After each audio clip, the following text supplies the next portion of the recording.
outer space, and this is how the message ran.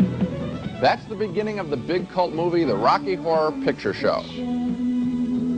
Now you're looking at the fans of the Rocky Horror Picture Show. Every weekend night at midnight, these devoted fans dress up in the costumes of the characters in the movie and dance in front of the screen even before the picture begins.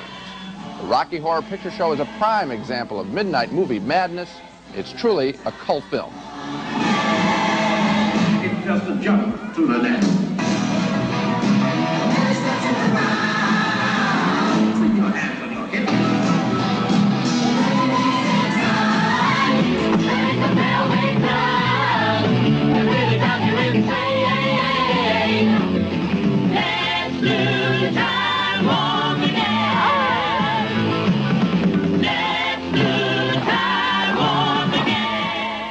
The Time Warp Dance from the Rocky Horror Picture Show. That's not your average movie, and this is not your average sneak preview show. Now, normally on sneak previews, we review new movies. This season, however, we have a new sneak previews feature called Sneak Previews Take Two, in which we take a more in-depth look at movie genres, issues, and trends, where the movies are now and where they're headed. This show is about midnight movies and what makes a cult film. And this is Roger Ebert, film critic of the Chicago Sun-Times. And this is Gene Siskel, film critic of the Chicago Tribune. So what does make a cult film? Well, at first they didn't play at midnight and nobody even called them cult films. And at first, when people started going to the same movies again and again and again, they weren't cult films. They were merely classic old movies that had been rediscovered by a new generation. In the early 60s, college students started lining up for the great old Humphrey Bogart masterpieces like The Maltese Falcon and Casablanca. Suddenly, Bogey was a cult hero of the 60s and no longer just a movie star from the 30s or 40s. Fans saw the movie so often they learned the dialogue by heart and started reciting it along with the movie. Maybe that was the beginning of the tradition of audience participation in cult films. Bogart was the biggest of the born-again heroes, but he wasn't the only one. Younger filmgoers rediscovered W.C. Fields, whose infinite cynicism rang a bell with them. The Marx Brothers, whose comic anarchy seemed even more timely in the late 60s than it was in the 1930s. Yes, and once they got into the cult film habit with old films, the young moviegoers began looking for new films to see week after week. The films they championed had at least two things in common. They were flops, these pictures, when they were first released, and they embraced anti-establishment attitudes that were popular with young people. Two of the biggest cult films of the late 60s were King of Hearts, in which the inmates of an asylum turned out to be more sane than their keepers, and Harold and Maude, in which society's standard of who should be loving whom was challenged by a love affair between a teenage boy and a woman in her 80s. So all kinds of movies began to qualify as cult films. Good old movies like Casablanca, good new movies like King of Hearts. Maybe it was only a matter of time until audiences started going to bad old movies, movies that were, their fans explained, so bad they were good. One of the first cult films in that category was a 1930s classroom classic designed to sound the alarm against the dangers of marijuana.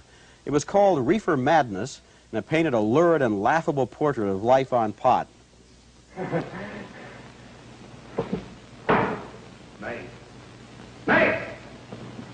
What do you want? Bring me some reefers.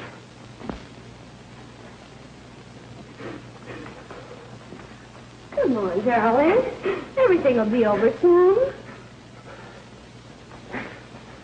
You want me to play something for you? Yeah, that's it. Play something. All right. Come on. Sit down. Honey, give me a smoke, will you?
makes the Lost Weekend look like a month in the Caribbean.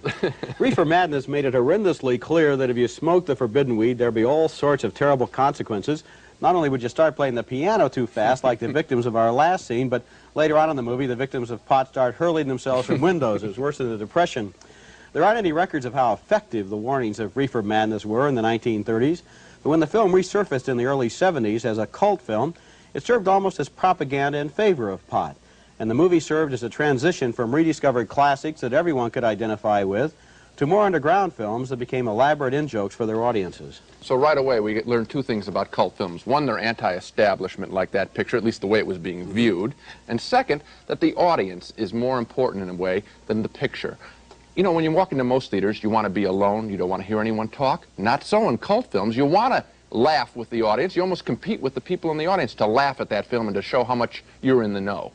I think another thing that Reefer Madness did, as opposed, let's say, to Casablanca, was it was more exclusionary. I mean, anyone could walk into Casablanca and see that it was a good film, I suppose. Right. But people who are cult film audience members or aficionados or addicts want to see the film again and again, almost in order to form a kind of community there in the dark. They have their own set of values, their own reference points. They know why the movie is funny in a way that the square walking in off the street doesn't, so it's kind of an in-joke, as it were. Sure, and that's true, I guess, with all kinds of cults, religious cults or movie cults. They're exclusionary. We got it, you don't. Right. Now, the one cult film that has gained the strongest hold on its audience is the Rocky Horror Picture Show.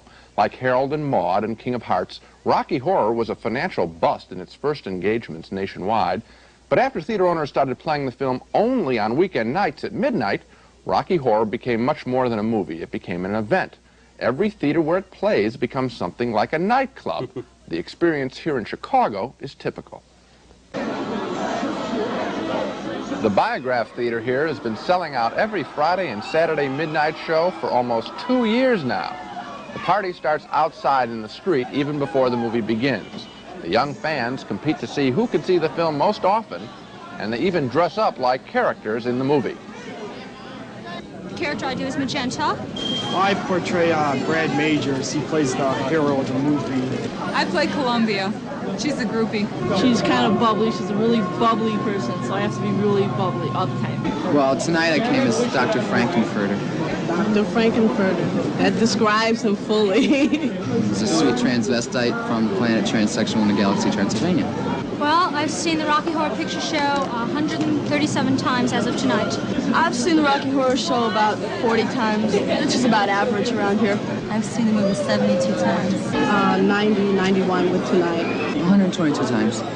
I usually come every weekend, Friday and Saturday. And if they have a showing on Sunday, I'll come on Sundays too.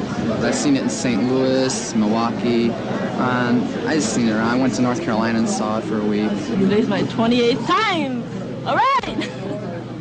28, that's a lot. Parents, where are your children? But to be fair to the kids, there are plenty of adults who regularly meet other folks in bars every weekend. All these kids are doing is meeting their friends in a movie theater. So much for the Rocky Horror audience. As for the film, it begins with a young man, Barry Bostwick, proposing marriage to a young woman, Susan Sarandon. They're both as straight as they can be. The river was deep, but I swam it. Janet. The future is ours, so let's plan it. Janet. So please, don't tell me to can it. Janet. I've one thing to say, and that's damn it, Janet, I love you. The road was long, but I ran it. Janet. There's a fire in my heart, and you fan it. Janet. If there's one fool for you, then I am it. Janet. I've one thing to say, and that's damn it, Janet, I love you. Here's a ring to prove that I'm no joker. There's 3 ways that love can grow. That's good, bad, or mediocre. Janet, I love you so. Oh, it's nicer than Betty Monroe had. A rat. Now we're engaged and I'm so glad that you met Mom and you know Dad. Brad. One thing to say and that's Brad. I'm mad for you too. They're cute. But what the audience is really waiting for is when this straight couple is stunned into silence after they stumble into a house occupied by an outer space visitor, Dr. Frank N. Furter, played by Tim Curry. Mr. Furter is anything but straight. Let me show you a rhyme, maybe play you a sign. You look like you're both pretty groovy. Or if you want something visual that's not too abysmal, we could take in an old Steve Reeves movie. I'm glad we caught you at home. Could we use your phone? We're both in a bit of a hurry. Right. We'll just say where we are, then go back to the car. Pleasure to meet you, Dr. Furter. We don't want to be any worry. Well, you got caught with a flat world. How about that? Well, babies, don't you panic. By the light of the night, it'll all seem all right. I'll get you a satanic mechanic. Just great. It's great when he throws that water into the lens of the camera. The audience then throws water on each other. That's the kind of interplay there is between the film and the audience. It's well made, but you're never going to hear it, not like you just heard it, if you venture out to see Rocky Horror in a movie theater. Oh, you'll see the film all right, but you won't hear it. The audience in city after city, and I guess that means we're really living in a global village, the audience sings along with every song and shouts wisecracks at almost every character. When that guy drops the ring in front of the theater, in front of the church there, they yell at him, what an idiot he is, every time they see it. Rocky Horror is the perfect cult film. It's mildly shocking, it ridicules things old and things proper, and it features young music. It's the first film that by itself is a double feature. One show on the screen, the other in the audience. You know, Gene, I think you made a good point there when you said it is a double feature, because I had a chance to see it when it was a single feature. When it first came out as a theatrical film, I saw it in a theater where everybody was quiet and we were all listening to it and watching it.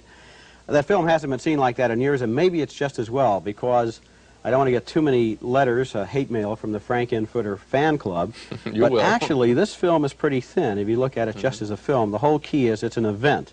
People go, they react, the audience is a show, there's a show on the screen, the byplay back and forth, the feeling of coming ritualistically every Friday or Saturday night, the whole thing together is what makes it into a cult. And it's that second film in the audience that is the real important one. Yeah. Because, you know, let's say the film broke down. Let's say the print didn't show up in one of these theaters, any theater across the country. If they didn't have the movie, they'd still have the movie. The kids had acted out up on stage. It'd be just as entertaining. I think in a way maybe the whole sense of reunion is more important maybe than the film.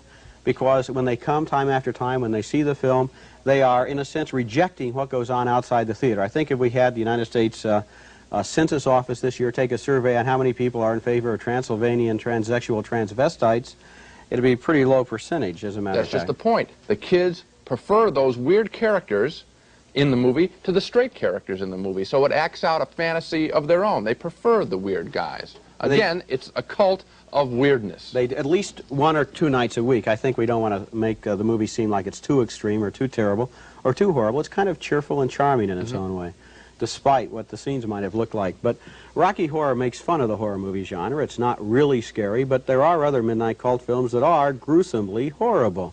And one of the best, or one of the worst, depending upon your point of view, is George Romero's Night of the Living Dead, which was only fairly successful when it was first released in 1967, but as the 1970s marched along, movie audiences seemed to rediscover their appetite for being scared out of their skins, and that's exactly what this next film does. Night of the Living Dead is shot in a deliberately grainy black and white newsreel style, and it's about human survivors barricading themselves in a cabin against an attack by flesh-eating zombies.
The moment when those arms come through the wall, it's kind of one of those scenes I call a levitation scene. Everybody in the audience rises 3 inches out of the theater seat. Night of the Living Dead is crude at times. You could see that, and it's unevenly acted, unevenly directed. But at the basic gut level of shocking and scaring its audiences, it is gruesomely effective. So effective, indeed, that it became the only cult film to ever inspire its own sequel. In 1979, George Romero filmed another zombie attack called Dawn of the Dead, and this time it has a nice balance of the gruesome and the satirical as the zombies attacked a suburban shopping center and lurched between the retail displays to the melodies of Muzak.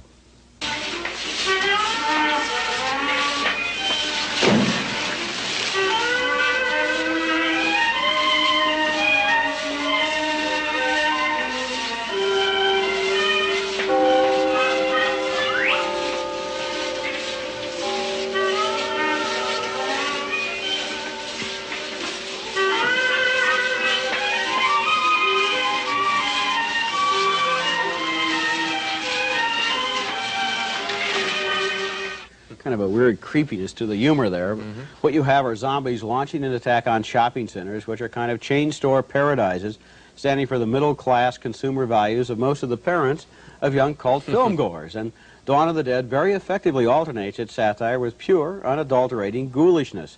So the satire and the bloody violence somehow irresistibly bring audiences back again and again. You know, there are two films now, one black and white, Night of the Living Dead, and then this one in color. Only one is the cult film, really, and that's that first one in black and white, which looks like it was made by an amateur filmmaker. I think kids are drawn to things that don't look like they were made by adults, that don't smack of anything conservative or establishment or money, so they like that rough-hewn film. They don't even like establishment movies. Maybe so. Maybe the second one with its satire on shopping centers is not as viscerally interesting as the first one, which is a raw assault, an aggressive assault on their senses. It causes them to be scared, it causes them to feel things, and to have an immediate experience, and maybe that's what they're going for in the cult I think film. that's exactly what they're going for. There almost seems to be a competition among cult films to see which one can be the roughest and the raunchiest. Now, in the early 70s, a young Baltimore filmmaker named John Waters won the Gross Out Trophy with his film Pink Flamingos. It's an intentionally disgusting comedy about two couples competing for the title of, get this, the most disgusting couple in America. The film star is a 300-pound male transvestite named Divine, who is anything but. In this scene, Divine and her son poison the dining room of a competing couple by licking every object in it.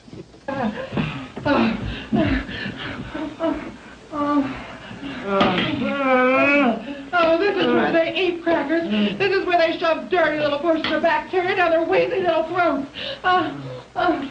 This is where they spread germs, disease, and infection, gobbling up beans, fruits, and vegetables, all in the name of health. How disgusting! Get me a table soaking wet. Oh, Mama, this is gonna work. I debated it will show through all the claim in this world dwelling. The house will react, Mama. It's gonna react real good. You think that's bad? That's mild stuff compared to the rest of what goes on in this film. A chicken is crushed in a sexual act. Divine tars and feathers her enemies. And in a disgusting grand finale, she eats excrement. This is not nice stuff, but that's the point. That's what sells Pink Flamingos. It's a trial by fire somehow for young people. Can they survive it? To do so becomes a perverse badge of honor. Again, it's not just a movie, it's an event. You know, Gene, I was thinking back to my own days as a teenager, and of course everybody who goes to cult films is not a teenager, but they tend to be, let's say, high school, college age, and so forth.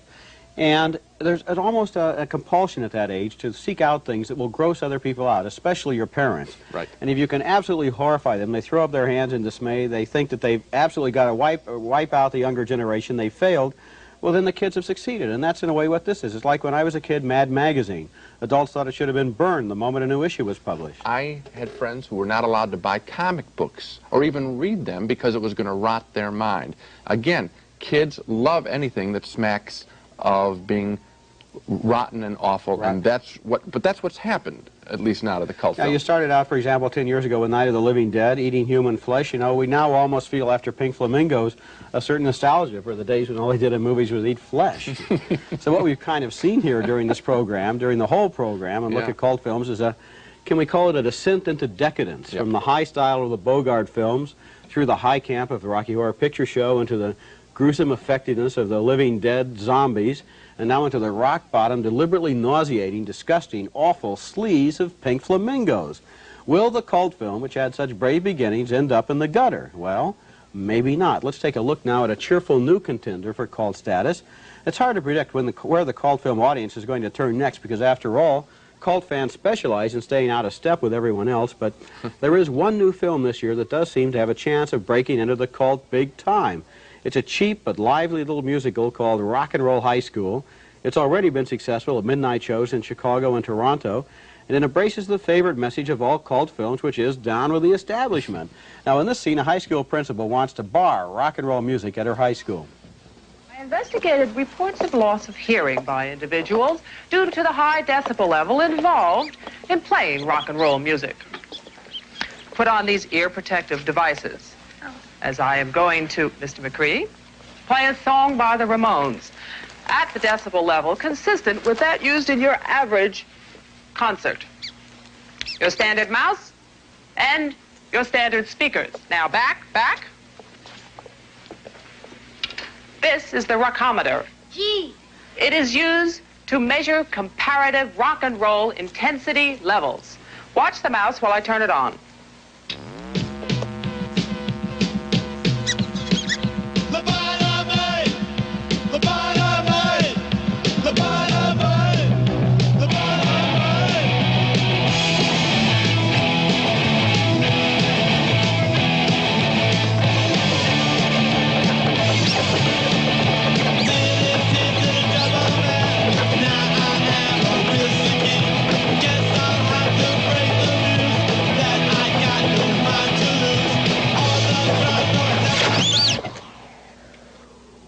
And through the roof. Rock and Roll High School stars a punk rock group called the Ramones. And the funny thing is, the look and sound of the singers in the Ramones seems to have been partly inspired by none other than the Rocky Horror Picture Show.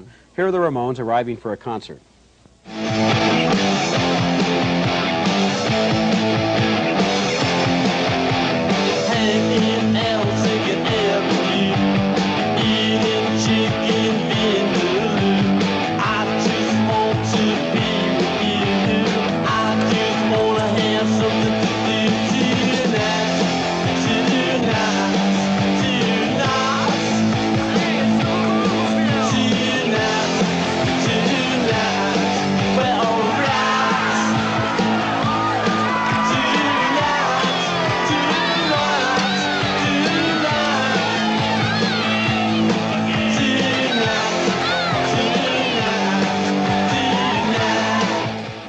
Inevitable screaming fans, part of the cultural furniture of our time. Will Rock and Roll High School be the next cult classic? Gene, I think that's what you're predicting, right? Yes, I know that kids are going to like the scene where they burn down the high school. I also think this is one of those rock and roll will never die films. Those have been popular for 20 years. But I'm a little bit nervous. You're 37, I'm 33. Here we are, people slightly over 21 recommending cult films. I don't know, do we know what we're talking about? Are you saying if this program recommends Rock and Roll High School, that's the kiss of death? In a way, maybe, because I don't think the people who go to cult films want to have them picked for them by somebody else. They want to discover them their own.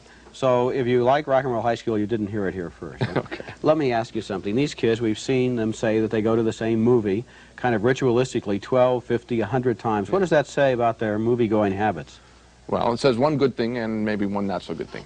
The good thing is they're picking up on the energy of these cult films. They're striking out against the dullness, of mainstream Hollywood filmmaking. Right. And I like that too. You know, I would rather watch that 300-pound transvestite, Divine, lick the stuff in a dining room rather than listen to some of the boring dining room conversations that come out of mainstream Hollywood films, and especially TV, which is what these kids see a lot of. So in that way, I think they're onto something good.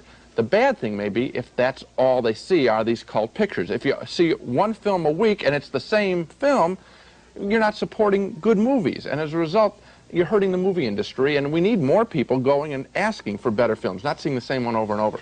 If there is maybe a good point, though, about the fact that they go again and again, at least they are not zombies in the sense of the characters in Night of the Living Dead or Dawn of the Dead, because the audience participation.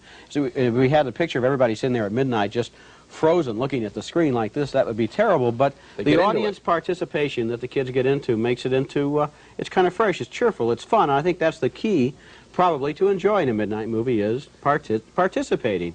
You have to know what's going to happen next, and then you join right in. Now, look how the audience reacts during this scene from the Rocky Horror Picture Show. The heroes, Brad and Janet, are singing in the rain, and out in the audience of the theater, the loyal fans act out the scene with squirt guns to make rain, and then they hold newspapers over their heads for rain hats. I guess the lesson there is that if you're going to go to this Rocky Horror Picture Show, you need the right props. You can't tell the actors without a squirt gun. Very good. And your bag of props should also include a roll of toilet paper. Midway through the movie, a scientist by the name of Dr. Scott glides through the house in a wheelchair being pulled by a giant magnet. Watch what happens when one of the characters yells, "Great Scott."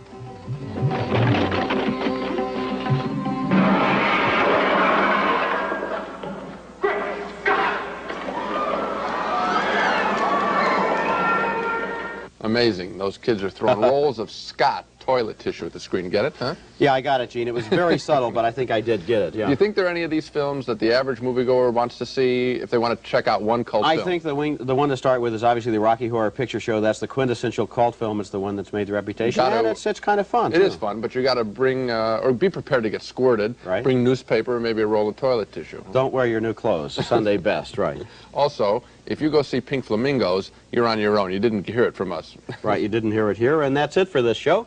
And join us again next week when Gene and I will review 5 new films, and until then, we'll see you at the movies.